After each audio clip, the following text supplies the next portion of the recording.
Good morning guys. আজকে আমরা office থেকে পিকনিকে যাচ্ছি, তো সেই ব্লগটাই তোমাদের সাথে শেয়ার করব। যাই হোক, আমি বাড়ি থেকে বেরিয়ে পড়েছি। এখানে একটা অফিসের দাদা আমাকে নিতে আসবে, তো তার সঙ্গে আমি ফ্যাক্টরি যাব। এই দেখো, আমি গাড়িতে উঠে পড়েছি, উড়ে উড়ে যাচ্ছি গাড়ি করে।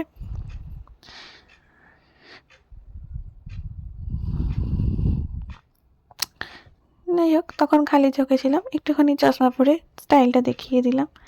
ট্রেন যাচ্ছে, রেল গেটে ওয়েট করছি, আর এই বিড়ালটাকে দেখো কি সুন্দর নিজের মনে খেলাধুলা করছিল। তারপর গরম গরম চা খেয়ে বেরিয়ে পড়েছি রাস্তাতে। হাই রোড ধরে আমরা যাব কোলাঘাট। এই দেখো কোলাঘাট ব্রিজটা, তোমাদেরকে একটু দেখিয়ে দিই, জানি সবাই চেনো, তারপরেও অ্যাটলিস্ট পৌঁছে গেছি। চলো দেখিয়ে দিই তোমাদের কোন জায়গাটা আমরা পিকনিক করছি। বেশ সুন্দর জায়গা ছিল। এটা হচ্ছে একটা ঝিল, এটা ভীষণ সুন্দর ছিল। তারপরে সবাই যে যার অ্যারেঞ্জমেন্ট করতে বসে পড়েছে, কারণ অনেকটা দেরি হয়ে গেছিলো।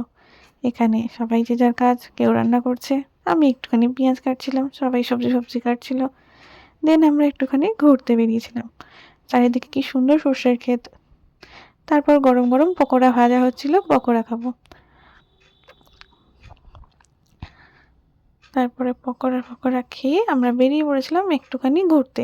একটা দিদির রিলেটিভের বাড়িতে যাচ্ছিলাম, তো ভালোই লাগছিলো, সবাই ছিল, অনেকে মিলে গেছিলাম। এবার তাদেরই পাশের বাড়িতে কি সুন্দর দেখো ময়ূরপঙ্খী পায়রা আছে, বেশ ভালো লাগছিলো। তারপর ওখান থেকে ফিরেই সবাই খাওয়া দাওয়া করতে বসে পড়েছে, যদিও আমি তখন বসিনি। এইখানে দুটো পাগল নেচে বেড়াচ্ছে। যাই হোক, আমাকে দেখো প্লেট ধরিয়ে দিয়ে চলে গেছে, খেতে দেয়নি।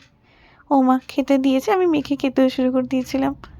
তারপরে একটুখানি ফটোশ্যুটে গেছিলাম সবাই সর্ষে বাগানে। লাস্টে বিকেলবেলা গরম গরম কফি খেয়ে এবার বাড়ি যাওয়ার পালা। তো আমি ওয়েট করছিলাম কখন দাদাটা আবার আমাকে বাড়ি ছাড়তে যাবে। তো আমি দাঁড়িয়ে আছি, দেখি দাদাটা কখন আসে।